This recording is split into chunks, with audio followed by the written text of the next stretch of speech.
Okay, we're unmuted. We're going live. This is a really flying by the seat of our pants podcast. Got it rigged up tonight. We don't really have speaker outs. Kind of like MacGyver. We can't hear what the level is, so it's usually good though. I'm gonna hop in this. I'm gonna be really, really ghetto. I'm gonna hop on this live stream real quick. Oh, nice. And watch yourselves talking. That's gonna be awesome. See if we can hear ourselves. Awesome. That's gonna be great. Oh, we can. Okay. I can do this. We're good. Sweet. Perfect. All right. Word.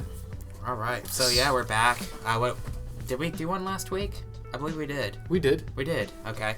So it doesn't matter though, because now we're in a post-World War world now. This was after the missile attacks last night. This was actually pre-recorded. Yeah. This is a pre-World War, so we don't know what happened. Yeah. Well, comment in the section below to tell us what the outcome was. Yeah, exactly. Yeah, what's going on?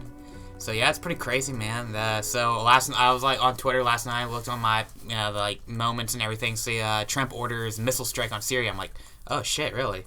So I look into it. He sent like 60 cruise missiles and blew up an air base in Syria, in retaliation to what's presumed by the mainstream media to be Assad using chemical weapons on his own people. Yeah. And Trump got kind of like triggered by it, and decided to launch that attack last night without any kind of congressional approval, anything like that. So, there's been a lot of takes since then. A lot of takes, I've heard. People are kind of split. People are off the Trump train. People are back on. People are just like, doomsday prepping now. Yeah. So it's been pretty wild the last 12 hours. So I don't know what your thoughts on it are. Have you heard a lot about it? I only heard that there were airstrikes ordered, and of course I'm the firm believer that government and military are two separate things. So you can't just because it happened under Trump, we understand this is something he would want, and obviously you're like, yeah, I could see this is something he would want to do. Mm-hmm. And then all the outcry is going against Trump, oh, he's trying to take us down. This is going to be World War III. Yeah. And then at the same time, that's it's kind of a stretch. Isn't this what you wanted? True. Isn't this what everybody's wanted for years? Yeah, that's basically. Hillary Clinton would have already invaded Syria. Yeah, and that was up front. Yeah, she would have invaded Syria. Yeah, right. Trump. I don't know, man. When somebody's using chemical weapons and nerve gas, do you have a choice other than just let it slide? It was like Saddam Hussein. Yeah, well, kind of, except that it was rumored, wasn't it, that he had the weapons of mass destruction? Well, he was doing attacks like that against his own people. Yeah, that's true. That was the thing. We weren't attacking Saddam Hussein just because of weapons of mass destruction. We were invading Iraq and Afghanistan for that reason. That's true. Taking down Saddam Hussein was kind of different. Yeah, that's what Trump did. He didn't send any troops, no boots on the ground, Obama lied about in Iraq all the time, not sending boots on the ground. But you can't just sit there and sit back and let this go on, because that's what led to World War II. Just sitting back on your heels and just be like, it's not my problem. It wasn't. And then eventually it becomes your problem after some amount of time. When it would become our problem, I don't know, but at some point it probably would, because all things lead back to us. It's hard to say what was the right thing to do and what wasn't. Yeah, maybe asking somebody before you did it, might be getting some advice, and instead of just kind of yeah, dude, let's do it. But also, this is the president of the United States. Do you really think he just made a split decision with nobody's input? No, I think he had the people that advised him, his generals and stuff, probably pushed in. That's all he listened to. He only got one take. It was the military saying they approached him saying, this is something we want to do. Right, and he's like, sure, let's do it. That's how it happens. So basically, the whole Donald Trump is in Putin's back pocket, a Russian agent. That pretty much, you have to throw that out now. It's done, because Assad is backed by Putin in Russia. And he just, retaliated against Assad. So now Russia and us are kind of butting heads now. So that's pretty much, that's out the window now. Yeah, and this is kind of what we've been seeing in the Middle East for a while. It's pretty much proxy wars in between the U.S. and the Soviets, or the Russians, or whatever iteration of Eastern Europeans you want to call them. They don't like us, we don't like them, and we've kind of been funding our babies in the Middle East to take each other over. Yeah, and now it's becoming more blatant with the U.S. directly, obviously invading earlier in the decade, and then Desert Storm and stuff like this. I mean, this has all just been building up for the last 20, 30 years. And, I mean, it's just... At some point, you have to just, like... I don't know. Either we keep doing this for the rest of eternity or we let it go. You know what I mean? We're never going to be able to go in there and, like, stabilize that region of the world. Nobody is. And also what happens when you And we have no interest in Syria, though. Like, what interest in Syria do we have? What happens when you just let it go is things like ISIS. Yeah. When you go in there and F it up first, and then you decide, let's let it go. You can't be in between. We're in a policy of in between. We're in between isolationism and nation building. We keep switching every, 8 years. And, the thing people need to be educated on is that groups like ISIS are our fault. Because it's what happens when we pay and supply military groups to go against terrorist organizations who then become powerful terrorist organizations. We did that. We built Bin Laden and Al Qaeda. Yeah. We funded and built them. And you can't really just leave and say, we've done our job. Yeah. Or it's like, we're mission accomplished. We realize we're too far over our head and we should just back out. Dude, mission not accomplished. Opposite. Now it's like, well, where does it end? We obviously need to put out every fire that we've lit there, but with every fire we put out, if we don't directly deal with it, we start another one. Yeah. But my thing is, what interest did we have in Syria in the first place? Oil. Not in Syria? Well, Syria is just... I get Iraq and Iran. Syria is just to attack the enemy that is proposed to our country, which is ISIS and terrorist organizations. We just attack Syria because ISIS is Islamic State in Syria. Or Libya, if you're Obama would never say ISIS. I don't understand that. ISIL, yeah. He would never say ISIS. It's the same thing, but he wouldn't say it. Yeah, it's because he didn't want to Islam, defend Islam. Oh yeah, defend Syria and Islam, and he didn't want to make Putin mad. But this is just the same. Bush left a mess for Obama. Now Obama's left a mess for Trump. Trump's got a freaking deal with Syria, freaking North Korea that Obama did nothing about. We've known Kim Jong-un is unstable for trying to launch missiles for years, and then he's left him with Iran too. There's one thing you have to understand, or everybody has to understand about North Korea too, is that they're not really a threat. Not at this point. They're not really a threat. Not at this point. The weapons they have, they're just shooting them into the ocean. Whatever. They don't really have anything. What they have is Russia. Yeah. And if you just take a blatant attack, which everybody wanted 3 years ago, which are just nuke them. It's so Russia can nuke us immediately? Yeah, right, yeah. I feel like North Korea is going to be the surrogate for any aggression from Russia or China against us, because you can pin it on Kim Jong-un. You'd be oh, that dude's just freaking nuts. Unless you're really going to go in there and change their country somehow. That's just something we can't be bothered I think with. we proved that you can't do that in Iraq, that you can't change a culture. You can't change a culture. We were there for 10, 12 years and couldn't nothing, zero, very minimum progress. We were there since before the 90s. Yeah, true. I was talking kind of about but blatantly. Baghdad invasion. Yeah. Bush invasion. Yeah, Bush invasion. Bush 2. Bush 2. Bush 2. But North Korea is just... Bush. North Korea is such a complex issue, and as terrible as it is, it's a culture we don't need to get involved with. And we can't change. Absolutely not, yeah. But at some point, you're if that dude's actually going to, get weapons at some point, you're going to have to take him out because he's insane and he can't be reasoned with. Yeah. You know what I mean? Saddam, you could almost reason with. Even Assad, I think, could be reasoned with. Kim Jong-un, nah. You can't...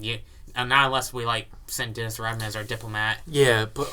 And the other thing, too, is, it's not going to be a fair fight with North Korea. Oh, no, if it was just... them off the face of the planet.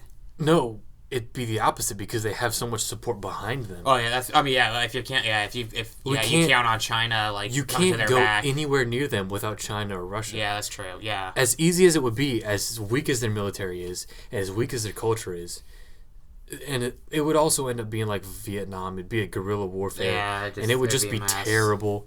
But then you'd also have to deal with Russian funding. Iraq again. I don't know. So I saw a tweet today saying the people who are supporting the countries that support Trump's strike and the countries opposed.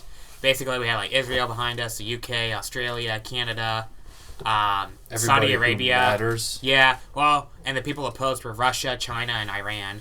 Oh, and surprise! I'm gonna throw North Korea in there too. I'm gonna guess Kim Jong-un Kim Jong-un's gonna side with China on that one. It's a big surprise with that one. Yeah, huge. So we're kind of drawing the lines here for World War III. Who you got? I don't know, man. China and Russia teaming up, we might be effed. Like, I'll tell you what, I am not betting on the home team. Not gonna put a lot of money there. They're gonna be the favorites, but I can see the upset. I can see an upset happening. Yeah. But yeah, dude, the whole Russian, like Trump, dude, Trump's a Russian. His whole cabinet's Russian. It's like, nah, dude. Like, he just that's not valid anymore. I go on about this. Like, I'm not a Trump supporter. Of course, he is the president. Not my president. Whether you like it or not, he's the president. Yeah. You gotta you don't have to get behind him, but you have to hope that he's gonna do something right. Unless you're like a bisexual, tranny, it's A-rap, like he's not your president. People who only like to complain and say everybody's a Nazi and this is terrible. It's like, well, you just have to deal with it. Yeah, deal with it. Get over it. This is what everybody who didn't like politics before had to deal with it. Yeah. It's like, maybe we didn't have a Donald Trump before, but we still dealt with it. Yeah, he's just so inflammatory. But people didn't like Obama, for their own racist reasons at the beginning. Yeah, people really were. There were people who were fundamentally against him because they're like, yeah, this really makes no sense. Then there were people who were just like, yeah, this is a black person I don't like. Yeah. Then and people with those views never changed. Well, it's kind of the same rationale with the other side with Trump. Like there's people that fundamentally have their differences with him, and they're very valid. Then there's the people like, oh my God, he's going to send the Africans back to Africa and he's going to kill all the gays. It's like, no, he's definitely not going to do any of that. Yeah. That's legit what some people think, that he's going to send black people back to Africa and kill gays. I'm like, that's not going to happen. That's not real. And that he's anti-Semitic. I'm like, what? Really? Okay. His daughter's Jewish. Oh yeah, but he's an anti-Semite. That's the crazy thing about the media. Because the media they sit there and tell you that Jared Kushner, his son-in-law, is the one who's the mastermind behind this whole Trump saga, and he's Jewish. But in the same breath, they'll say that Donald Trump and his cabinet are anti-Semitic. I'm like, well, which one is it? Yeah. Is it a Jewish guy running the country? This Jewish conspiracy, or is it are they all anti-Semitic? I don't know which one is it. You make your mind up. So I had to stay woke today after the whole missile crisis, and I listened to Alex Jones for the first time in a while. Yeah. I had to stay woke. He basically says that it was a false flag. Of course, false flag. That's play Alex Jones Bingo, and false flag is the free spot. Yeah. False flag. False flag that ISIS used a nerve gas and they pinned it on Assad, so Trump would get goaded into attacking Assad and then causing conflict with Russia and us. So stay woke. It was ISIS all along. Stay woke. It was ISIS. Either way, that's still the target. Yeah. It's ISIS is still what we're going after. Yeah, basically, yeah. I don't know. I feel like at this point, if we should team up with Russia and just go clean it out and get ISIS out of there, but that's not how that works. They wouldn't do it. No. They'd be like, well, that's really your problem. Yeah. Honestly, it's Russia's problem. We should just let Russia deal with it. They'd be like, well, they're the ones that, or you're the ones that they hate. Why do we? Yeah, true. Off? And you're the ones that created them. Yeah. Yeah. So yeah, stay woke. And also, Alex Jones says that Ivanka Trump is the enemy of the Republic. So stay woke. Why? Because she and her husband Kushner are influenced by a bunch of liberals. She's and everything. A temptress, and she's gonna seduce the whole world. Yeah, no, that they're basically all liberals, and they're influencing Trump to do liberal things. So they're now enemies of the Republic. They're the real enemy.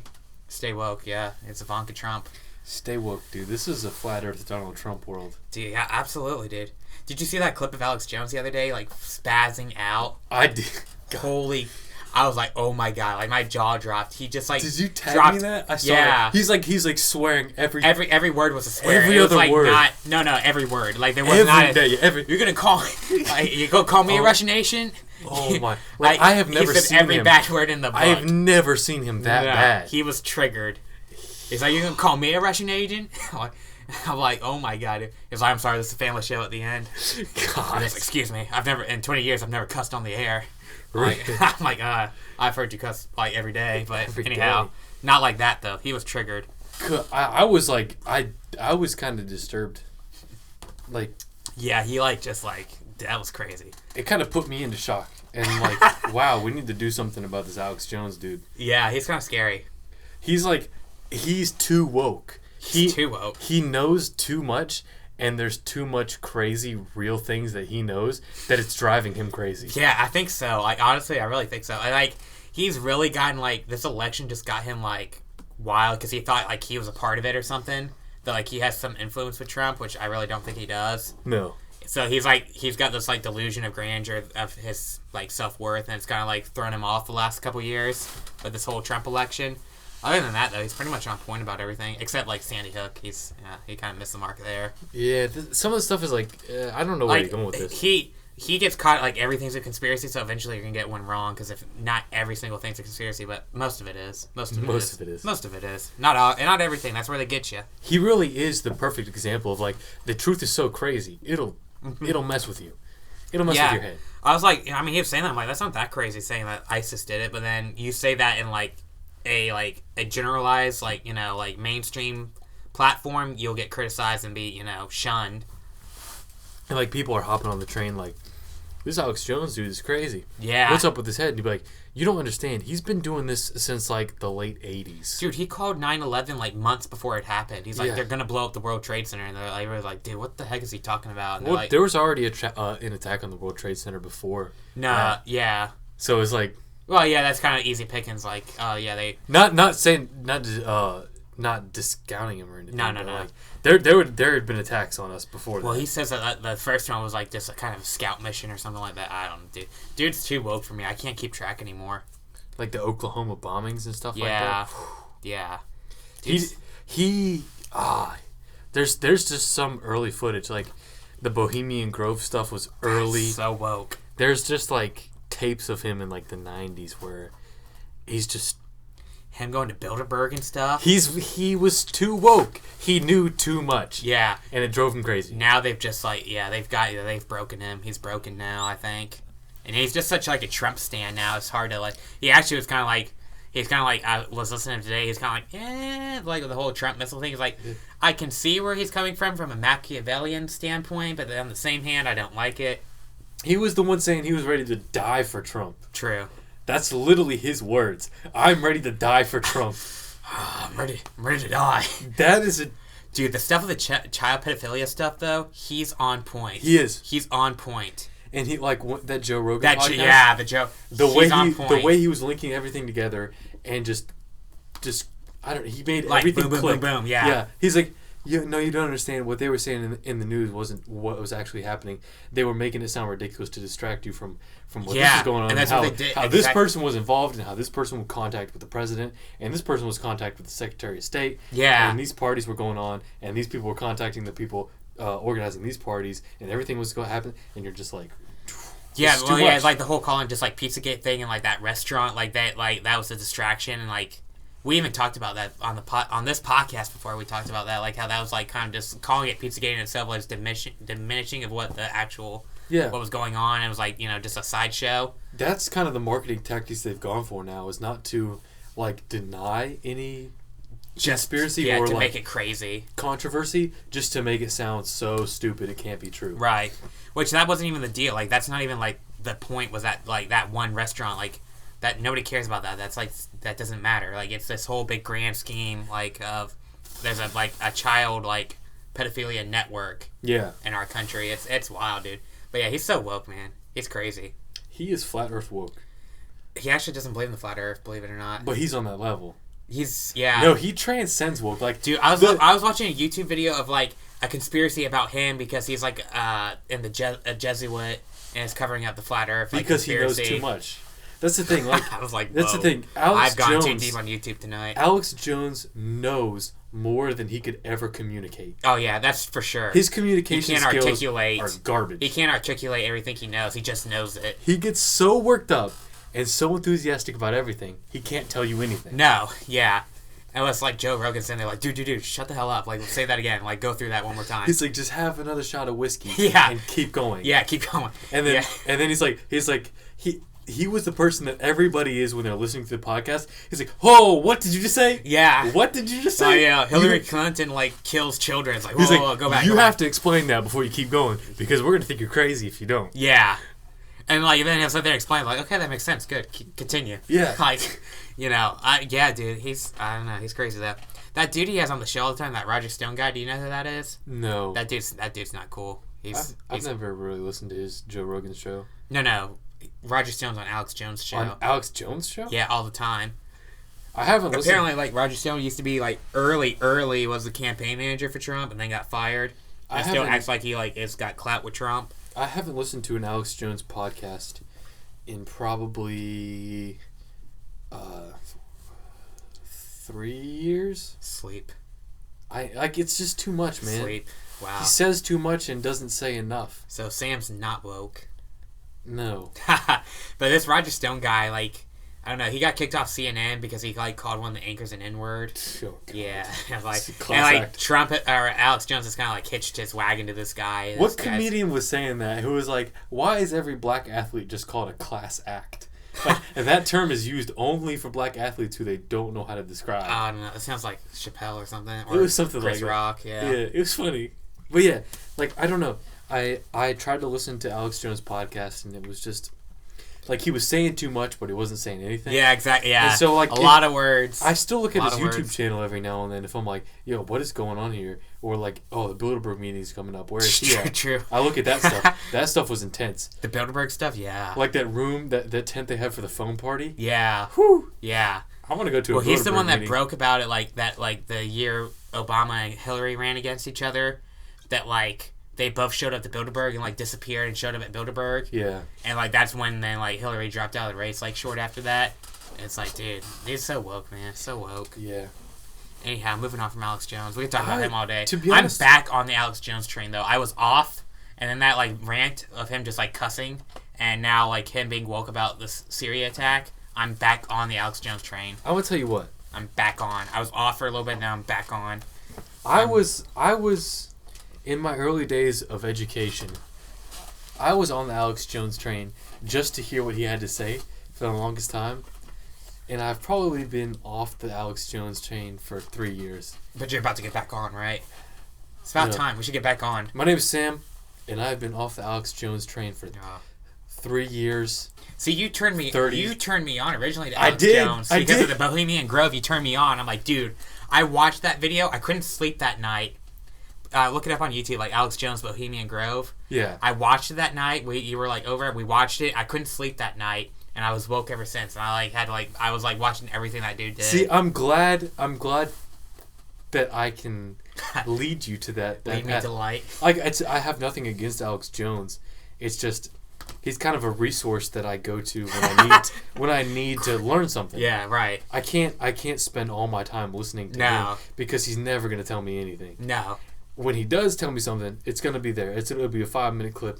Yeah. It'll be an important event. And the rest of his show is just kind of like a crazy rant. But there's also, even with people who break news like that, there's a lot of research you have to do on your own. Yeah, that's true. Yeah. Like when we were going into that flat Earth thing, this was probably about 2-3 months ago. Yeah. When we were really looking into it. Yeah. Like there's just a ton of things you look into. You can't rely on one source. I can't be for sure if the Earth's flat or not unless I got to go to outer space myself and my own rocket ship. I couldn't go on NASA because they could like do some kind of weird like visual thing with me. I'd have to build my own rocket, go up myself, and see for myself to believe either one way or the other. You remember that South Park episode where they try to free the whale from the zoo? Yeah. And they go to like the Mexican space program. Yeah. Because the dude on the intercom is saying how the whale needs to go back to his home on the moon. Go back to the moon, yeah. That was a good episode. That was. Like the dudes at like this whale show were like on the intercom, like making the whale, like pretending the whale's talking. Yeah, that was pretty funny. That was good. But anyway, like the flat Earth, like either way, it doesn't really affect my life at all. So I just don't think about it, and I don't care. I'm just going to get up and do the same thing that I was going to do if the Earth was round or flat. Yeah. It kind of pisses me off, though, if it's, like, flat and they were telling me it was round. I was like, no, why didn't you tell me it was flat? You know, I don't... Yeah, I was kind of on that. Now I'm, like, off because it's not a hot topic anymore. Because it doesn't really matter. Yeah, and I was like, oh, it doesn't really matter. I don't know. I'm still woke. I'm still a little woke. And I'm open to conversation. We're going to go to that conference right in Raleigh. Why not? Absolutely. For anybody who's listening that's local... In around the Raleigh, North Carolina area. I'm going to look it up. There's a Flat Earth... Wasn't it like September? Convention? Yeah, at the Raleigh Convention Center too. Big time. Convention Raw. It's going to be November 9th. Oh, yeah. We're there. Thursday, November 9th, 2017. Oh, yeah. And to be honest, why would you not go? Why, yeah. Even Is it if free? Yeah. Oh, God. Yeah, absolutely. Oh, yeah. We're there for sure. Yeah, book us. Yeah, like, we're there. even if you don't believe in any of that, or you don't think it's ever possible, it's going to be interesting. it's going to be hilarious. Oh, yeah. Like, even for somebody like me who's like, this is really interesting points, but it still doesn't affect me enough to care, I still want to go. We should just go and, like, troll the whole thing somehow. Like, figure out a good way to troll it somehow. Get InfoWars t-shirts. Yeah. And cameras. Yeah. And pretend like we're with him. Yeah, we got to figure out how to troll that. That'd be hilarious. For InfoWars. Yeah. Hey, you want to talk to InfoWars real quick? But, like, I don't see how people dedicate their whole lives to trying to convince people that the Earth is flat. Yeah, dude. I went down a YouTube wormhole one night about that, and yeah, that shook me a little bit. I went pretty far into YouTube that night. Honestly, if I can't sleep tonight, I'm probably going to go back down it. Probably, yeah. It's worth going down. It's a good experience to go down that wormhole and just, like, click on the next, like, up next video. Yep, let me watch it. Let me watch that. Yeah. I mean, I watched a freaking hour-and-a-half video about the Earth being flat. I watched that one as well. I watched two dudes debate in, like, a hotel lobby thing, and they, like, debated each other. It was a terrible debate. Both were idiots. And I watched that because, like, that's how, like, deep I was in. That's how far I went. That's how woke I am. Yeah. The only thing, like, the main thing that attracts me to it is the scandal. Yeah. Like, that's why I want to hear about it. Yeah, I want it to be true. I want to hear everything I can because there's a scandal here. Yeah. It's like, it doesn't, I mean... It's almost like I want that to be true. I want the Earth to be flat. It's things like this that put into perspective your whole life and your whole existence. Like, you think about things like this and you realize, it's like, yeah, I was born 21 and a half years ago. That's when my life started. Everything before my life, I know nothing about. I can't validate any of it. Like, and when I die... It's called a textbook. Like, for people who aren't religious or don't believe in any sort of afterlife, yeah, you're like, yeah, and when I die, there's nothing. Yeah. It's like my life is over. So, like, really... and that's what's so sobering for people who, like, don't find any, like, purpose in their life or religion in their life. It's like you believe that your life is worth nothing.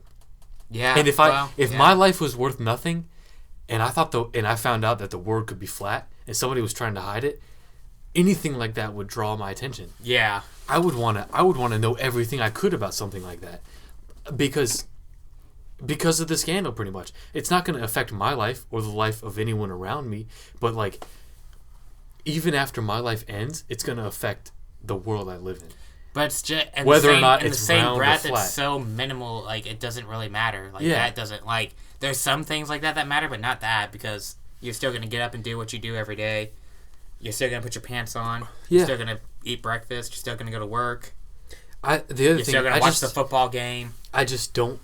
I don't know. I could never live my life without a purpose, or without thinking that there's something else that I couldn't control, or without thinking that there's someone who knows something more than me. Like, well, see, that's why the atheists go crazy, because they don't have religion, but they have to have something. So that's why they believe in aliens and they believe in other dimensions. They can't let something like the Earth being round be false. Yeah, right. That is their religion. Like, I like that we were talking about South Park, that episode where they're like, they go into the future and, like, the otters are running the world, and they're like, for science, like, instead of God, like, science is their God. Like, that's what they believe in. They believe in, like, oh, there is no absolute, like, you know, there's a huge galaxy, the dimensions, there's aliens. Like, that's what they believe in. That can't be false, or else their whole, like, worldview is, like, and the people irrelevant. The people who live by the law of seeing is believing, you can't see the world. Mm-mm. You can't see anything. No. There's some things you just can't see. Yeah. There's nobody who can believe that 100%. No. That seeing is believing. Yeah, like, and that's like what, you know, like, oh, you got the pictures from NASA. It's like, well, I didn't go up there. I didn't take them. It's proven that they've been composites, that they're not real pictures. Yeah, I was like, I didn't go up there and take them. I didn't see them. I'm supposed to take the few people that went up there's word for it. Yeah. I don't know. Stay woke, you know, that's how we go. But also, besides the flat Earth thing, there's so many other things. There's so much more that's more important. That's like, you can't just believe this without seeing it. Yeah. You have to either believe that it's one way or another. There's so many other things that are more important than that the flat Earth or round Earth or square Earth. Just because our podcast has no point, Yeah. I need to go on this other tangent, and I want to talk to you about something else. Sure. Talk to me. The ocean. Oh, okay. I 100% Just believe... like the ocean. I 100% believe the ocean and everything we cannot see underneath the water is 1,000,000,000 times % more scary than anything we could ever imagine on the surface. What? I am terrified of the ocean. Like what's underneath, like at the bottom? Every creature like that's underneath the water. Atlantis? I don't know what's. I know that our planet is made up of mostly water, whether it's flat or round. It's mostly water. Mostly water. Yeah. We can't see every inch of the ground above water. We can't see 3% of the ground beneath the water that we can above the water. It's like you just can't travel It's that like distance. space. You can't go down and walk on the floor of the ocean. No. And even when you do, all the space above you until you get above the water, and all the creatures in the ocean. Yeah, the sharks. As the deeper you go down, the more intense and disturbing and scarier they get, and it freaks me out. I Just don't like thinking the ocean. about it. I do not like the ocean. You don't like to go to the beach? Like you're an ankle deep guy? When I go to the beach, I'll Ankle go deep? I don't like people who go to the beach for a day to sit at the beach. Oh yeah. That annoys me. And drive home? No. And then I gotta go for a weekend or a week. A weekend at least. Yeah. And then once you go into the water, all sand and shells just stick to your crotch, and you get chafed, And you get burnt. and your feet. I don't tan, I burn. Your feet get covered in sand. Yeah. No matter how many times you clean them off, you're still gonna step in sand. Oh yeah. It's just an annoyance. And you gotta drive home in that? No thank you. And But also- wet swimsuit. Like you go to the beach, like this is the shoreline. The edge of my laptop is the shoreline. You maybe go out this far Yeah. into the water, Yeah. and there's like millions of miles this way Yeah. and millions of miles down. I don't know about millions. Yeah, Really? I don't know. I don't think so. I don't know about millions. Maybe thousands, tens of thousands. There's a lot of miles. A lot of miles. Beyond comprehension. Billions of square feet. Billion squared. Square feet. Square. Oh, okay. Square feet. Oh, that's different. Area that you could cover and you could see. Like, I believe that there are more creatures underneath the sea that we don't know about. But people have explored the sea, though. People have explored the sea for How many? centuries. Not space. That's not like space, though. I don't know. I'm not saying about space because Okay. space is limited. There's nothing out there. Well, I ask really. Neil deGrasse Tyson. He I thinks really there's like think 5 there's different nothing out dimensions with aliens out there. Has so. he been out there? I don't know. Has he seen them? Like- Has he seen the pictures that we That's what bring I'm back? saying. Has He believes in the round Earth. Pause. You're on my side. Has he seen the pictures we bring back from the bottom of the ocean? I don't know. Those things are terrifying. I haven't seen them either. I've Oh like the my coral God. reef. Like and he wants. What constitutes an alien?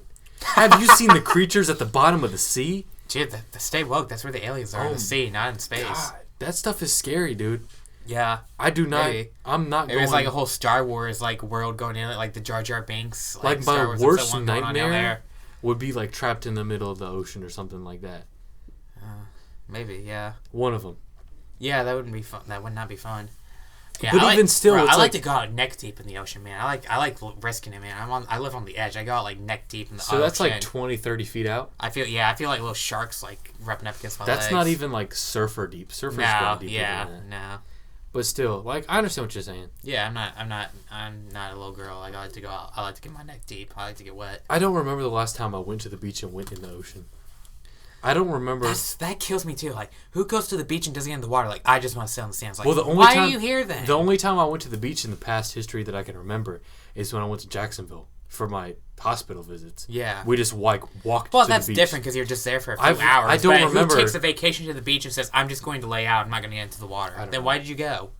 Just go lay on your like driveway, and like look at a picture of the beach on your phone. It's the same thing. Putting a chair in your driveway and sitting down is amazing. Yeah. That's amazing. Really? Being connected with the sun. You just close your eyes and you're like take a nap in the Yeah, driveway. like a long chair in the driveway. Heck yeah. That's great. Dude, so let's move on from World War III talk to sports, which is more relevant and more important. Sports ball. Yeah, sports. In Yes. a world that may be round or flat, sports are a constant. Yes, this is true. No This is matter what true. you believe. What do we want to talk about for Tony Romo? You can bring this up. I want to hear what you have to say. Sure. Let me preface this. Can you go ahead and Google like Tony Romo stats for me? Thank you. You mean you want me to do your research Yeah, for you? I didn't have time today. I was like, I kept telling him like, I'm going to research and make a case for Tony Romo, but I I couldn't. I didn't have time. Anyhow, so like the news, Tony Romo retired. He's joining CBS as their like lead anchor. Was he drafted in 04? He was undrafted. He was signed. Probably in 04. Oh, so he's a franchise player for the Cowboys. So I make the argument that Tony Romo is indeed a Hall of Fame quarterback, and I think I'm in the minority here. It's, so he entered the league in 04, played to 2015. He didn't really play last year, so we'll say 15 as a starter. Well, he started playing in 2006. Okay, so 6. So from 6 to 15, that's about 10 years. That's a decade. He had 29 yards. We'll round up to a decade. We'll round it up. We'll round that up to a decade. He was a elite quarterback, top 10 quarterback for 10 years in the NFL. That's a Hall of Famer to me. He doesn't have the playoff credentials. He has 2 playoff wins. Doesn't have a Super Bowl. That's okay. 2 career playoff wins? That's okay. But guess what? What's the NFL? What's football? Quarterbacks. It's a team sport. It's quarterbacks. It's a team sport. It's a quarterback sport. The Hall of Fame is an individual's It's accolades. Quarterbacks. Hall of Fame is quarterbacks. And good players. Yeah. That's what Tony Romo is. It's quarterbacks and amazing players. Tony Romo, quarterback. Tony Romo, amazing. I'm gonna take a break. I'm gonna take a break. I'm gonna make you take a break so I can agree and disagree with you. Sure. I agree with you because the only thing the NFL cares about is quarterbacks, really. And Tony Romo was like an all right. He was a pretty good quarterback for the Dallas Cowboys. Even though they didn't win anything, they were terrible. As far as his performance, he was okay, or a little bit above average at best. And to play a little bit above average is going to take you at least 10 years in the league. You're going to stay in there for a while. And the only thing the league cares about is quarterbacks and making them seem extremely glamorous and making them the superstars. So the standout players in the NFL are mostly average or above quarterbacks and amazing players in any other position. I could see this happening. Maybe in a long time. Maybe him being brought into the Hall of Fame. Like you said, not a first ballot. Not a first ballot. We were talking about that earlier. He's not first ballot. Who was a quarterback around the mid 2000s, 2010s that you would say is average? Average? Yeah. Average. I would say maybe above that, like slightly above average, because there's so many average quarterbacks. Joe Flacco career stats. Flacco's average. Matt Ryan's average. He brought into the league around 2008, and his completion stayed around 60. It was 59 at the lowest, 64.9 at the highest. Romo was 75% at the highest. But that was in 2016 when he had 29 yards, so that doesn't count. Yeah. 69.5 at the highest, but also 63.1. What was his record-setting year for yards? He hit 4,903 yards. Joe Flacco's most in a season was 39.86 or 43.17. My bad. Dude, all-time pass. Most interceptions in a year. He tied at 19 for Tony Romo. Dude, all-time passer rating, he's number 4 on all-time passer rating. From 2004 to 2016, he was like 4th on the list behind Brady, Russell Wilson, and Aaron Rodgers. See, I can understand. Although passer rating, like career, like it's kind of hard because if you haven't played as long, like it's probably better because if you had a couple good years. But the thing about Tony Romo, where I can kind of agree with you, is because, like you said, it is a team sport, and it's more of a team sport than things like basketball. Baseball is a little bit more of a team sport than football, but football is still heavily a team sport. Tony Romo, by his numbers and everything, he was a good quarterback. I mean, if you take out the stigmatism around it, he'd blow fourth quarter bleeds. He won more games in the fourth quarter than he lost in the fourth quarter. But the other thing too is that, like, he was a top tier quarterback for a decade in the NFL. And to stay with the same team and play on the NFL level for 10 seasons, that's an accomplishment. Like guys that were like better than him in that era, Drew Brees, obviously Tom Brady, Peyton Manning. I would say Drew Brees, and maybe his numbers are probably better than Ben Roethlisberger. Probably better than Phillip Rivers. Maybe equal to Phillip Rivers. Like, this dude was. I mean, his teams were consistently bad, like as an average, like 7-9 or 8-8. But he put up numbers, and that's all that matters when we're talking about Hall of Fame, I think. I don't know. And like I said, he's not in the same class as like Aaron Rodgers or Brady. Ben was brought in the league in 2004 and played. And he has been playing ever since. Ben Roethlisberger is a comparable quarterback to Tony Romo, I would say, just from looking at the stats. Right. And Ben Roethlisberger played for better teams than Romo ever played for. No, what I'm saying, I'm kind of agreeing with you because the NFL is a team sport, so you can't judge it like the NBA and say you're not an MVP or a Hall of Fame because you didn't win a ring. Right. Because you have to rely on the defense. That's something he's sitting on the bench. He has no control on, When he's on the offense, he can only control what he does. Yeah. He can't control passes, and he would always flub up a fourth quarter game, but he won so many more games for the Cowboys than he lost for the Cowboys. Like, he was the reason he's the reason they weren't like 4-10 and all those years. And to look they at were something 8-8. like that, I mean, it's fun to pick on Tony Romo. Yeah. And I'm going to continue to do it. Yeah. But Ben Roethlisberger is like an elite quarterback. And he's putting up the same. He's putting up the same numbers as Tony Romo. He's average.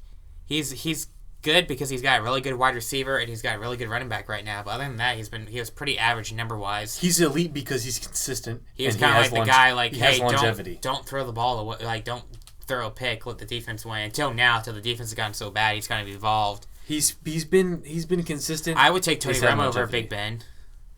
I could see that. It depends. And in football, it depends on what play style you want and how you want to build your team. Yeah, right. I mean, Romo was a gunslinger. Yeah. I mean, in that era, and I guess Brett Favre was kind of at the tail end, so I would still count Brett Favre. I'd probably take Favre, Brady, Manning, Breeze. Maybe Kurt Warner was kind of still around. I would take Kurt Warner over Romo in that era. And then, like, those 10 years.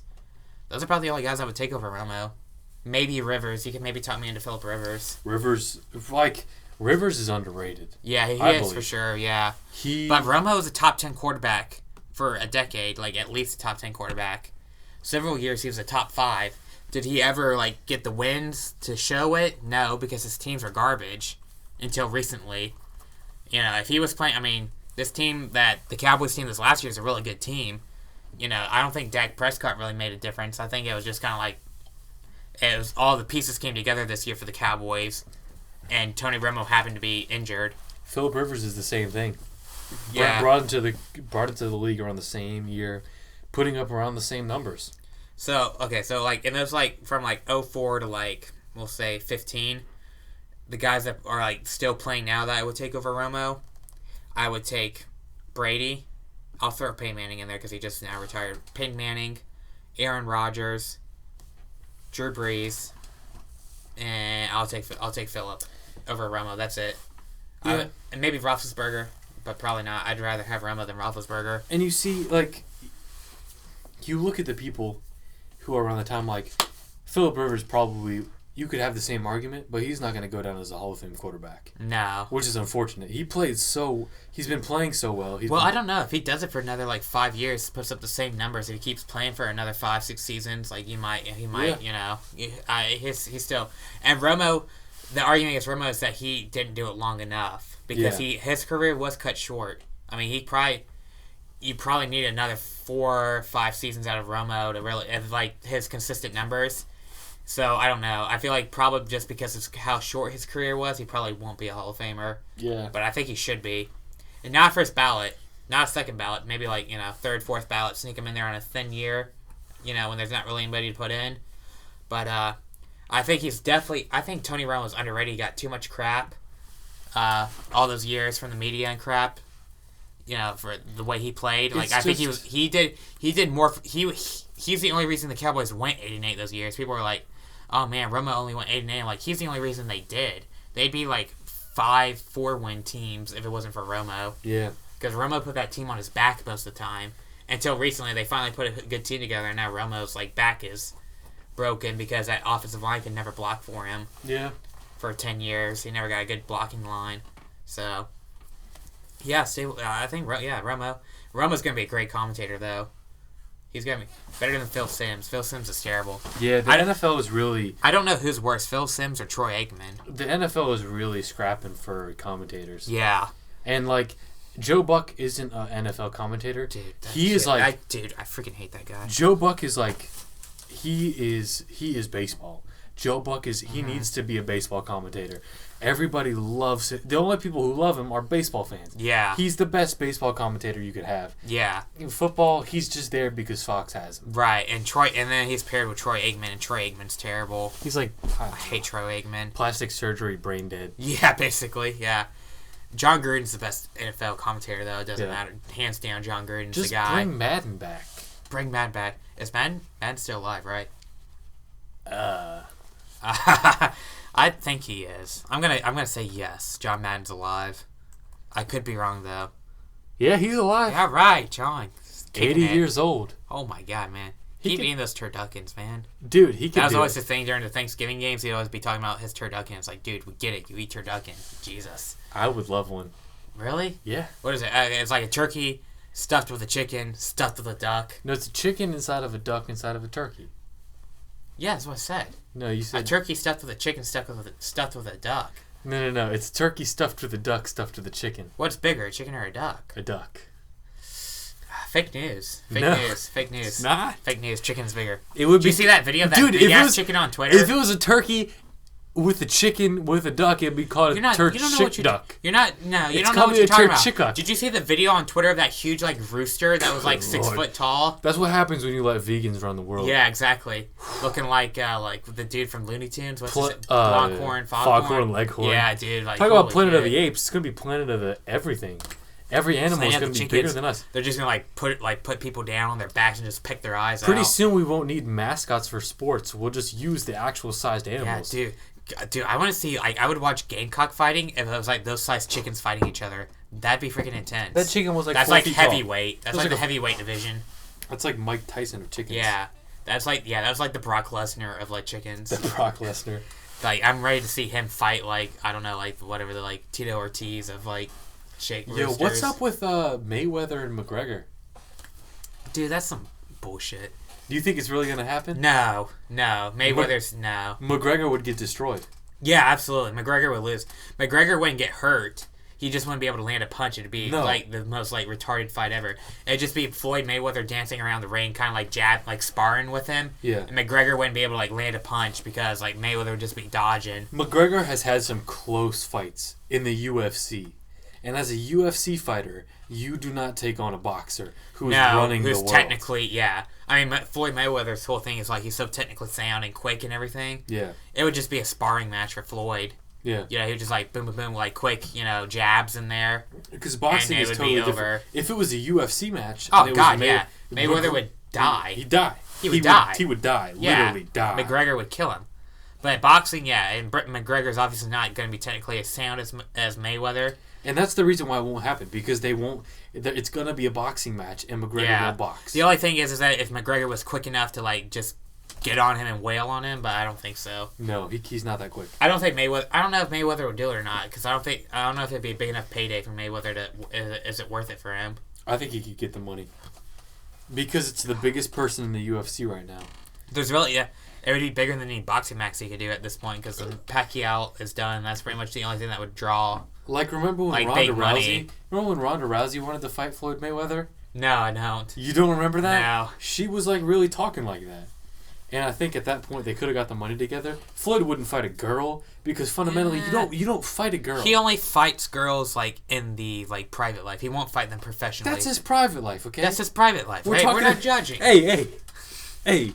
We've seen who he wants to knock out in his private life is his own business. We've seen our own idols punch a few women. Yeah. I'm not gonna say it's right, but I'm gonna say that it's their decision. Yeah, that's their problem. They didn't get paid to punch the woman. Team Money Mayweather, man. I mean, if we're knocking out chicks in private, it's okay. But I don't think Floyd Mayweather would take money. That's the only person who can knock out is a chick, though. You can't knock out a real man in a boxing ring. You don't think Mayweather could knock someone out?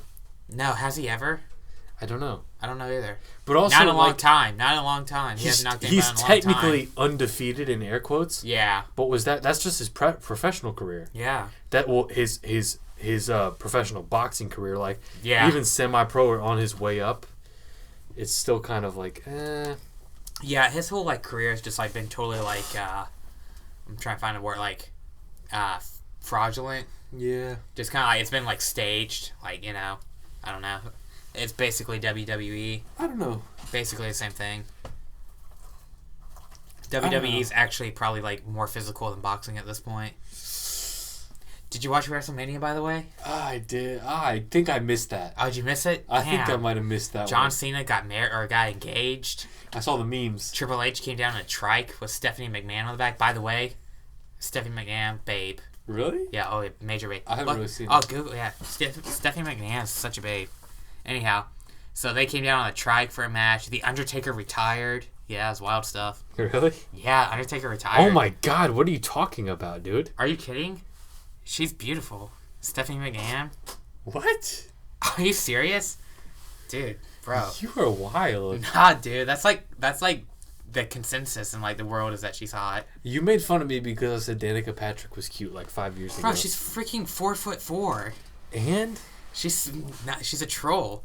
Whatever. Who had the bit about that? Tosh? That she's like a Lord of the Rings elf or something like that? Basically. Dude, you ripped on me because I said Khloe Kardashian's the hottest Kardashian. Because she looks like Lamar Odom. I said that like 8 years ago. When she looked like Lamar Odom. She's the hottest Kardashian by far. She looks like Lamar Odom. No, she doesn't. All of the Kardashians and the Jenners are fake, and I don't find any of them attractive. I'm not saying they are. No. But I'm gonna let you pose with finish. the question, who's the hottest one? They are all... Not who is hot. Who is the hottest out of all of them? They are all, like, fake and plastic surgery and photoshopped. Their lives are not real. None of them... Nobody argues that. None of them would be attractive in my books. But if we look at them on an even playing field, like, all of them... Just from that sampling size of the Kardashians/Jenners. You are absolutely wrong. No. She looks like Lamar Odom. Clearly not. Yes. Kim is just like beyond repair. She just looks like plastic now. Khloe actually looks natural. No, she's Yes. not. She's not natural, though. She's extremely... Who would you say? What, like Kris Jenner? Look at this. Look at this. Look, they look just alike. No, they don't. Look at the nose. You're so... Look at the eye shape and the forehead and the lips. No, Khloe's very attractive. The only difference is the skin tone. No, Khloe's attractive. You put Khloe on crack cocaine for like 3 years, she's gonna look just like him. Shit. Okay, stay woke. I've heard that actually Khloe is O.J. Simpson's daughter. Really? Yeah. I heard that O.J. and what's her face, the mom chick, Chris. Chris? Yeah, that's O.J.'s kid. Chris, that's a weird name. Yeah. That's like a lesbian name. Well, isn't she technically a lesbian since she dated Caitlyn or Bruce? Well, Was Bruce, married to her? Well, and Bruce, who became Caitlyn, never really got the sex. He didn't cut his parts off. Still makes Chris a lesbian. Though. He's still attracted to women. It's still not, but makes Chris a lesbian. I guess. But are they? They're not together, are they? No, but still. No, then Still counts. Her past doesn't count for the future. I mean, whatever girl he sleeps with, that's when you bring in the debate. Like, well, what do we call that? Who would actually sleep with that? I don't know. Who would actually oh, Jesus. Because he's still got his man parts, but he's not a man. Yeah, I don't know who would like dig that. I don't know. Weird. It makes me uncomfortable. How did we thinking get here? about it. We were talking about Tony Romo being a Hall of Famer. Shit. Tony Romo brought us to questionable sex genders. All right. Anyhow, Tony Romo's a Hall of Famer, and Kris Jenner's probably a lesbian. I'll agree with Tony Romo being a Hall of Famer just to get away from this conversation. Sure. Well, house sports were we going to talk about? I feel like we had something else juicy that we hit always on. have NBA things to talk about. True. We're about to hit the playoffs. Look up the rankings in the East and West so we can see what the playoff bracket's looking like.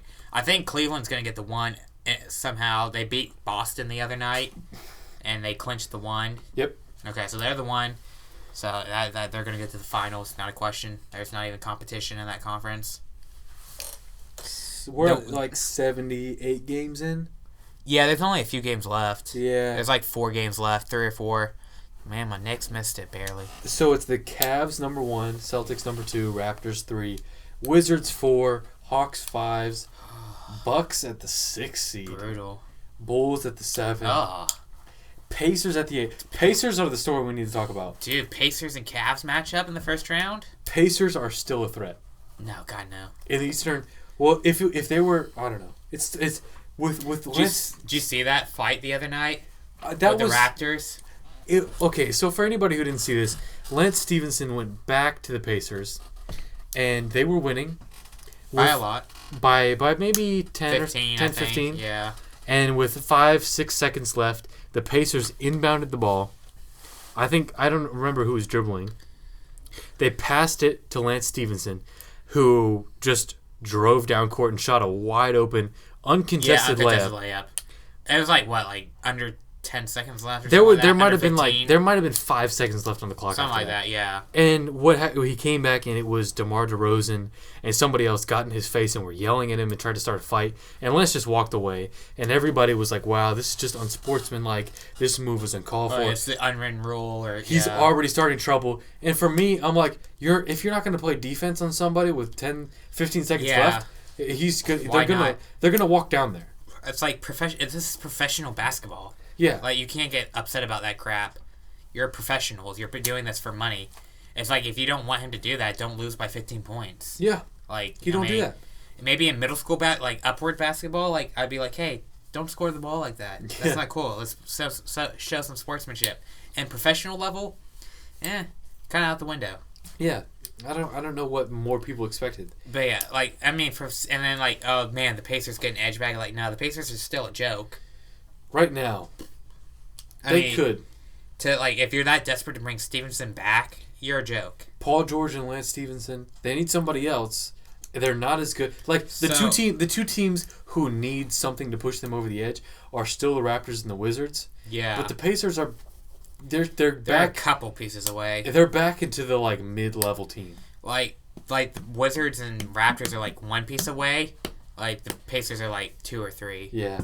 But that would be okay. So what are the odds of Lance Stevenson blowing on LeBron if they match up in the first round of the playoffs? 100%. 100%. Yeah. 100%. I was gonna go with that. Yeah. For sure. I'm thinking game 3. They're on the verge of a sweep. Yeah. And he blows in his face somehow. He's just a goofball. He's gonna do stuff. Yeah, he's just kind of a troll. It's nobody could take him seriously because his game's not there anymore. He was kind of relevant a little bit because his game was there, but now he's been out of the league for almost a season, so he's kind of irrelevant. Well, he's just kind of a troll. He was in Charlotte, wasn't he? No, I don't think he played for anybody this season.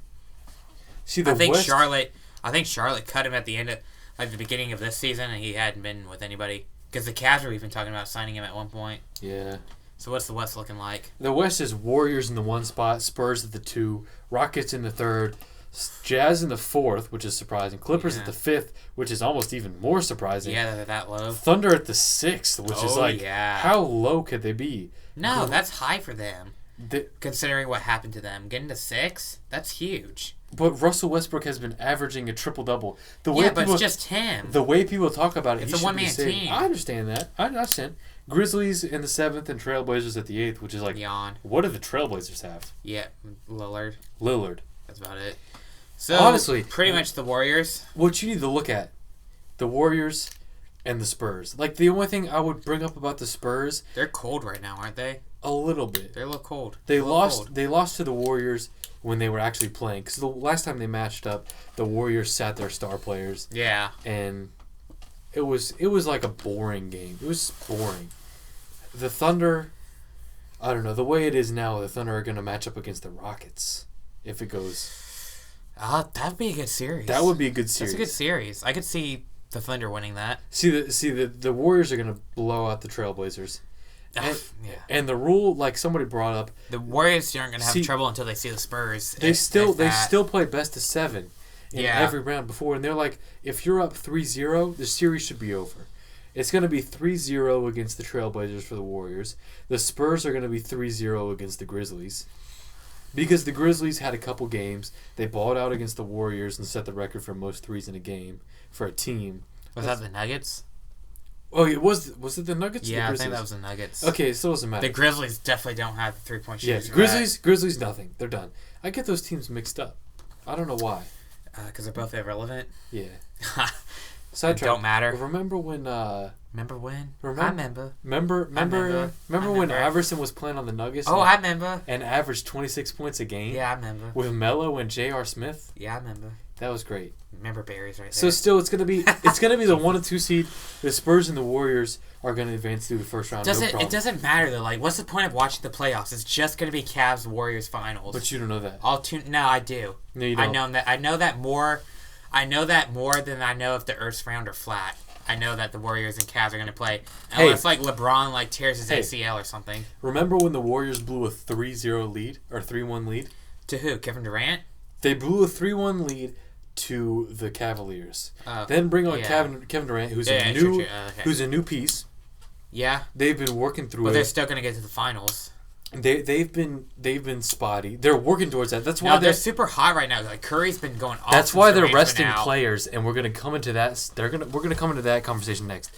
But I seriously think the Warriors could have competition coming out of the Western Conference. From who? The Western Conference Finals, either against the Rockets or the Spurs. The Rockets don't have enough ammo. Or the Warriors, or it depends. It depends how much Westbrook can play. It could be tough. No, not the Spurs are the only chance. Maybe the Clippers. Spurs. I could buy the Clippers too a little bit. The Spurs. What you need against the Warriors is defensive pressure. Spurs could take them to 6 games max. Spurs are a heavy offensive team, but they're also the fundamental defensive team, which is what stopped LeBron and the Heat. But it doesn't stop. They haven't beat the Warriors in the last 2 seasons. Yeah, they did. In the playoffs. They beat them this year. Not in the playoffs. I'm talking playoffs. Playoffs are totally different. When did they face them in the playoffs in the past 2 years? I feel like they play in the semifinals, or did they play the Thunder? They played the Thunder. Okay. Yeah. Maybe it was the year before the Western Conference Finals. The Western Conference is more stacked than the Eastern Conference. No. You have more. You have the whole MVP chase is in the West. But this is a different Spurs team, though. This isn't the same Spurs with Tim Duncan and Manu's not there. Tony Parker's not there. I don't know. I mean, I do think that's the best matchup against the Warriors because James Harden is not going to beat the Warriors by himself. No. Westbrook is not. The Clippers aren't because the Clippers aren't good. And that's pretty much it. So the Spurs are the only chance. The Spurs are the only chance, but it's still not going to happen. And there's not anybody anywhere close in the East to beat the Cavs. We didn't think the Warriors would blow a 3-1 lead to the Cavs after they beat them the last year. I mean, I didn't think they would, but it wasn't unbelievable. You just don't know. But the only thing is, Durant's coming back in now. Durant's just now coming back with 4 games left. Will the chemistry be off? Because the Warriors have been hot right now. Curry's gone off. See, that's the problem. And now you put Durant back in the mix at this point. Is it off? That's what I was trying to tell everybody. The Warriors. The Warriors. That's different though because Durant actually got hurt and missed a quarter of the season. No, but I'm saying the Warriors fell back into the way they were playing last season. Mm-hmm. They fell back into the same team they were without Durant. So without Durant, they can function the same. The depth and the adaptability of that team is high without Durant. Bringing Durant into question when he's playing hot minutes and primetime minutes, he has to be in the mix. He has to get the shots. Right, yeah. And then it becomes the question, can they play like this for 5, 6, 7 games? Well, it's going to be the question oh man, do we we're playing the Spurs, do we go back to do we bench Durant and just play with our 5 and go hot? Or maybe that's the question. Or do we force the ball to Durant who's rusty and hadn't played in over maybe 4 months? Maybe they leave Durant out, play Thompson all night. And the next game they rest Thompson for a little while and let Durant come in and play more minutes. See, that's the thing. You can't. It's gonna be that question.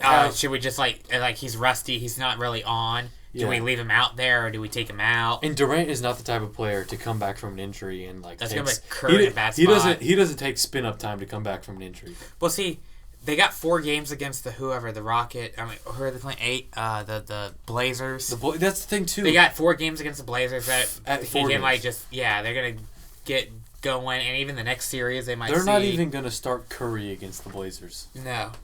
Then the next series they might see the Thunder. Or the Clippers, you could still kind of rest. It's not going to be full.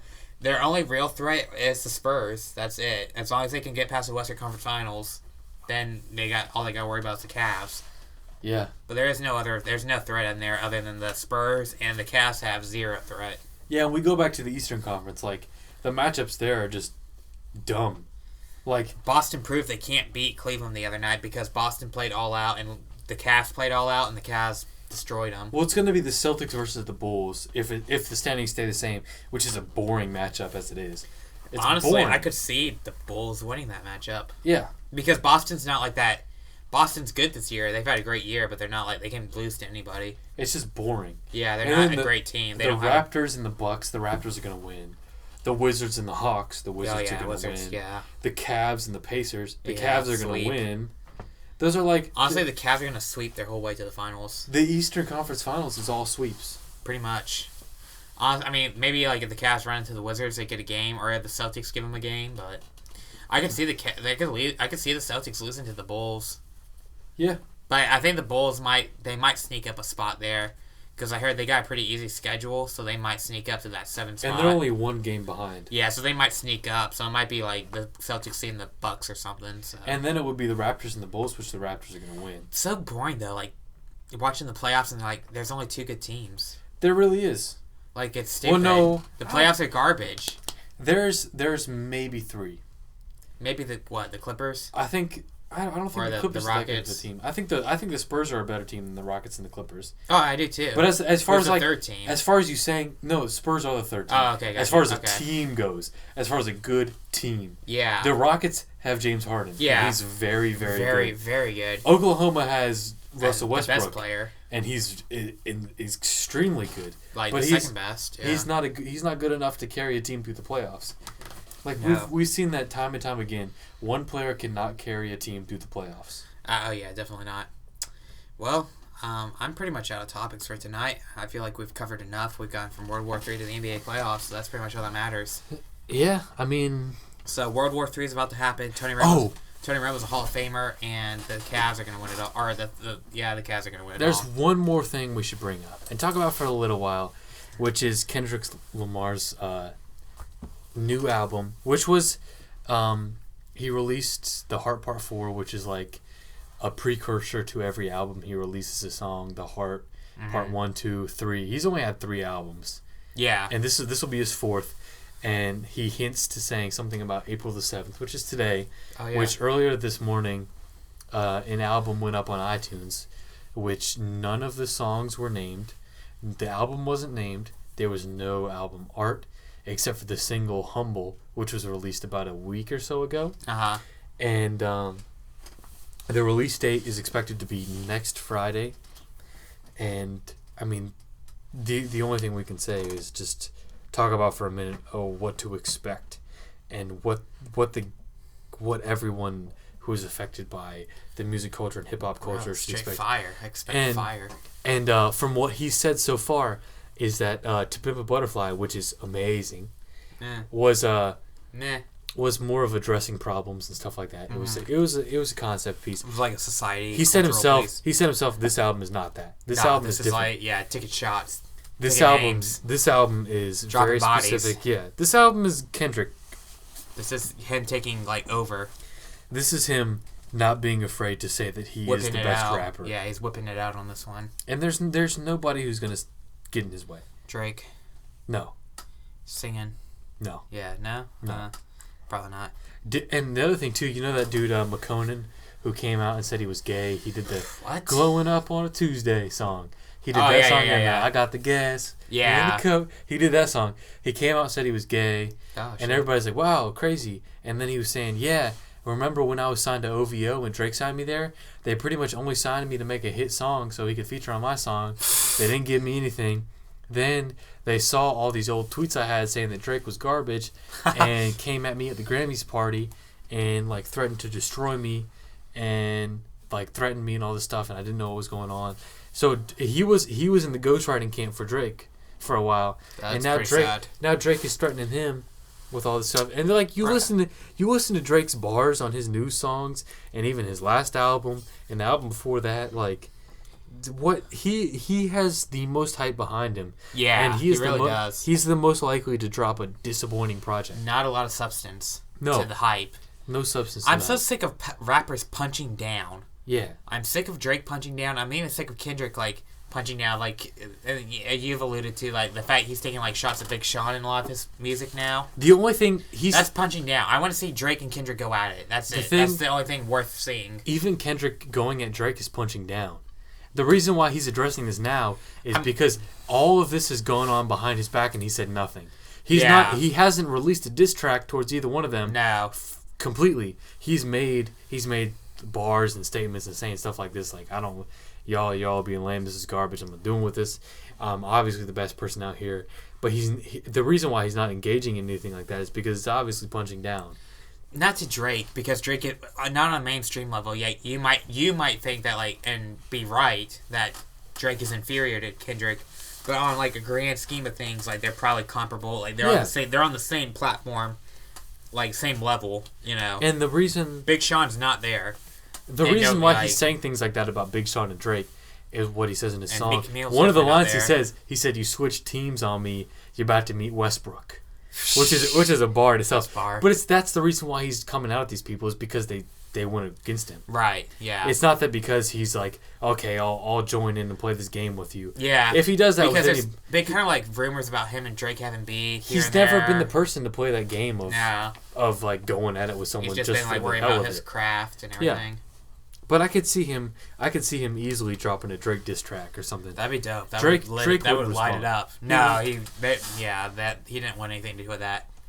Because like Drake, I mean like Meek Mill, like that's punching down. Like it's like let's just step up. Let's have the main event. Let's have the Pacquiao versus Mayweather here. Let's have Lamar versus Drake. Yeah. You know, I'm sick of all the crap like going on against like mid-level dudes. Yeah. Like let's go. Drake versus Kendrick. Let's feud it. Let's have Tupac Biggie 2.0. Yeah.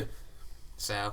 Yeah, I'm excited for his music. It'll be dope whenever it comes out. Next week, right? That's what it's slated for, the 14th. Nice. It'll be dope. It'll be fire. Everything Kendrick does is fire for the most part. It is. Except that Untitled crap that he did a year ago. But that was like B-sides. Yeah. That was just like B-sides. I understand. But still trash. Like his hardcore fans dig it, but still like he obviously it was obviously B-sides. He didn't even put a name to it. I mean, it wasn't like right. But like Section 80, Good Kid, Mad City, and To Pimp a Butterfly. Pretty dope. It's pretty fire. His career's defined in 3 albums. J. Cole's still better. He could easily, like, if something were to happen, I hope it doesn't, like Tupac or Biggie, he would go down as not only the best of the generation, but he would be in the same breath as Tupac and Biggie. If he were to be killed tomorrow. Maybe. Yeah, you could have the conversation. Yeah, you'd bring it up. J. Cole would be, like, above them all, though. But he would end up being, like, someone who just lives out to just fail and fail again with albums. Who? J. Cole? J. Cole. The more he writes, the less effective he is. Really? Yeah. That's asinine. I don't believe that. That's asinine. He's only gotten better as a writer. That's bullshit. Don't believe From Sideline Story to For Your Eyes Only, his writing's gotten worse. That's stupid. It's true. No, it's not. It's true. From saying, like, heating up like that leftover lasagna, he's evolved from that. He has bars just as bad on every single project he's ever made. No, he doesn't. It's gotten better. No. We went from heating up like that leftover lasagna to I want to fold clothes for you. We have evolved. Evolution has occurred here. What is it? Folding clothes? I want to fold clothes for you. I want to make you feel good. Fold clothes is like better. Is like if you took the leftover lasagna line and made it a song. Right? Yeah, like an entire song. Oh my god, that's a good song. No, it's not. I want to fold clothes for you. It's not a good. Want to make it feel. You want to talk about writing? That's not a writing. That's so creative. Accolade. But the simplicity of it is so clever and genius. If you want to look at simplistic and catchy, you don't listen to Alex Jones. You don't think J. Cole's deep. You're asleep.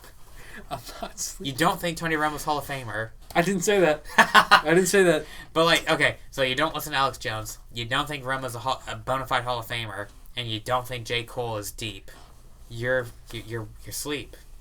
I on the other hand is woke. I is woke. Yeah, I also don't think I as well. Trump is like completely guilty for starting World War III. That's like ridiculousness. Also, yeah, I just want to pedal back to that and say, like, anybody who makes jokes about that, shut up. Like, you're the ones who have been complaining about these terrorists forever. You were the ones who were complaining a week ago about these chemical attacks. Yeah. Oh, this hurts my heart. I can't stand to see this. Yeah. And then something happens and you're like, oh, I can't stand to see us attacking someone. It's like, what do you want? Yeah, like the ones like, oh man, we gotta take in the refugees, and like, but and they use chemical weapons, and like we actually do something about it for once. And, if like, it was Obama, it would be a different story, and you would. Oh yeah, Obama would be like, oh my God, Obama's saving the children. He's so brave. And then J. Cole would write a song about it. Yeah, and he goes to the White House and perform it. Whatever. And they would have all the Syrian refugee children like front stage and like hugging Obama. Did you see that Roy Williams? Roy Williams said UNC team won't go see the president. Really? Yeah, that's what he said. Fuck him. Obviously, anybody who's a UNC fan is like irrelevant. Dadgum, we're not going to see him. See, UNC fans, there are people who were educated and went to UNC. The majority, not the players. The majority of UNC fans are rednecks who like a good team. Well, they want to buy into the fact that they're smart enough to be UNC fans. Yeah, and the UNC players don't even go to class, so what does it matter? Well, yeah, you're not going to take the retards to the White House? Probably a good idea there. Good idea. Joel Berry looks like a discount weekend. He looks like... the motherfucking weekday. The weekday. He's the weekday.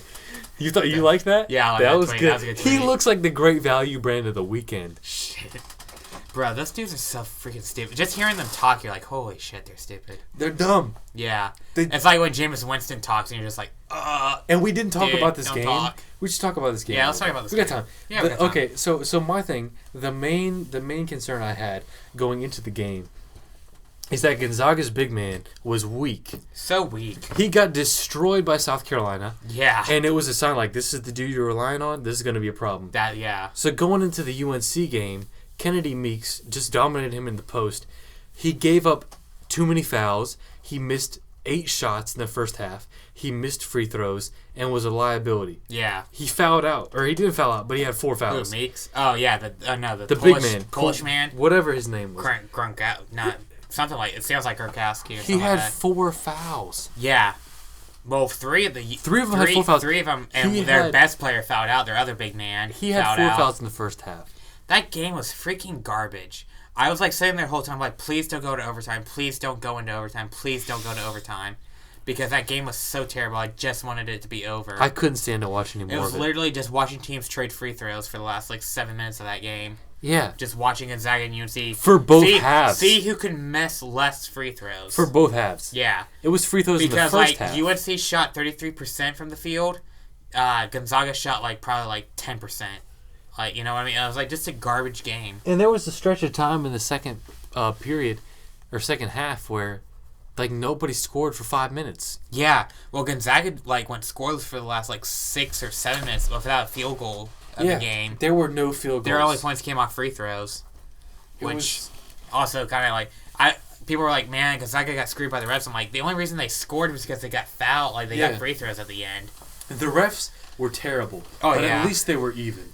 But also, the refs were terrible, but then also it was really bad basketball, so, there was probably a foul every single possession of the game because both teams are freaking terrible at defense. The refs were calling a very, very tight game. North Carolina couldn't chuck up any more threes and miss some. No. They, freaking chucked up a 3 every possession and missed it. The same with Gonzaga in the second half. All they did was throw up threes. See, North Carolina would, shoot a 3, get the rebound, shoot another 3, miss it, maybe get a rebound, score. Or they would get a rebound, shoot a third 3, miss it, and then Gonzaga would finally get possession. That was the game. And Gonzaga then would just go and get packed on the other end or turn the ball over. Meeks was getting to the point where he's like, I'm not gonna keep throwing it out to you guys when I'm catching it. Those dudes. Well, also too, they talk about being in the football stadium. That kind of throws off your eye level and everything, and your depth perception. No, those dudes just sucked. No, that's stupid. Yeah, damn baby, it's stupid. But also, it's why are you shooting threes? You're so much bigger than Gonzaga. Just punch it inside. Yeah. Because that's how UNC plays. They play how did Roy Williams not do that?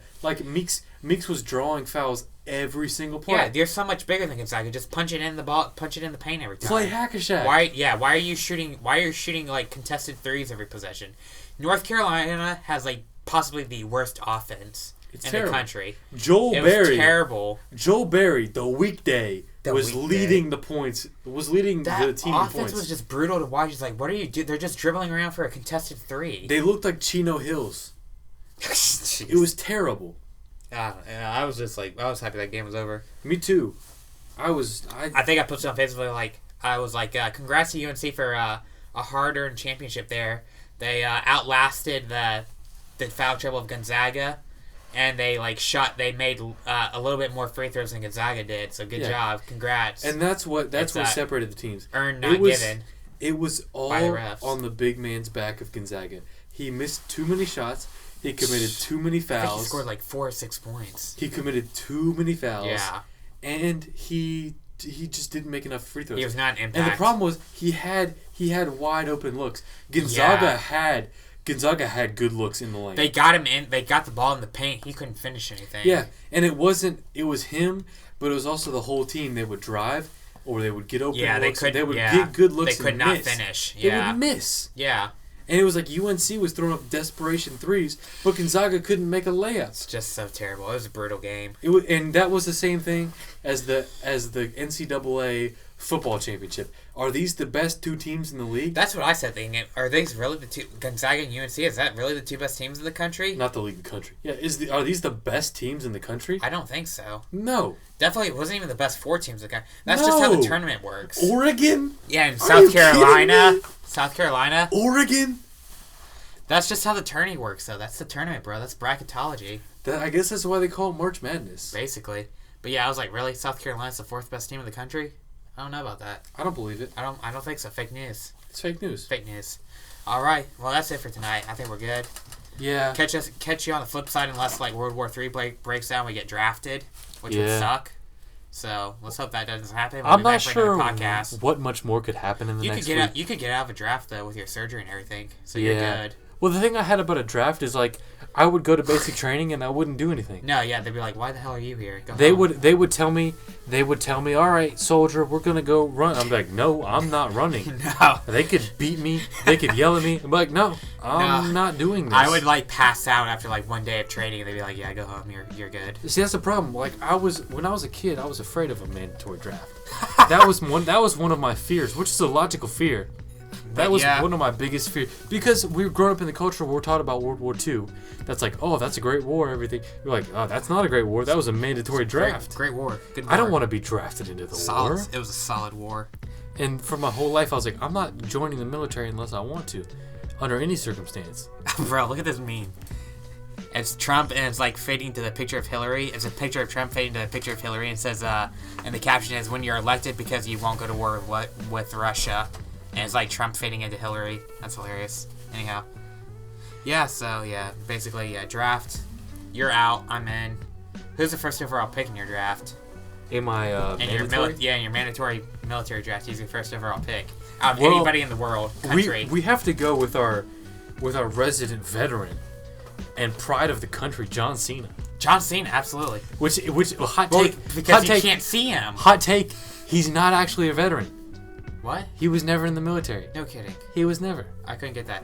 But the thing is with John Cena, like, you couldn't see him. So, like, you could send him out on the field. You could just go, like, Rambo on him. And they'll be like, what the hell's happening? I don't see anything. Because you can't see him. Mandatory draft. The first people in are the Clemson defensive line. Yeah. Or Alabama offensive line. Yeah. Just work. Every football player in America. Sure. Well, I mean, they're a front strong line anyway for Alabama, the O-line. D1 offensive and defensive line. They're first round. Good, strong line. Put them around there on the front line. John Cena, invisible John Cena. Special ops. Nowhere. Navy SEAL. Dropping the 5-knuckle shuffle on these, like, terrorists. What about The Rock, dude? True. Dude, have The Rock and Cena team up in a tag team and just go nuts on ISIS. I'd like to see them go through military training and see what happens. Oh, dude, they would freaking die. I don't think they'd make it. No, I don't either. Maybe The Rock. Well, I don't know. Who's tougher, The Rock or Cena. The Rock. We'll have to research that and debate that next week. The Rock. I gotta think about that one. On that note, I'm leaving. Who's tougher, Cena or The Rock? Who won that? Well, they had 2 WrestleMania matches. Who won? Wrestling is fake. We're talking about real life. It's a real thing. It's real life. Fake news, real life, fake life. It's the same thing. Whatever. Same thing. The Rock wins. No, Cena won. The Rock wins.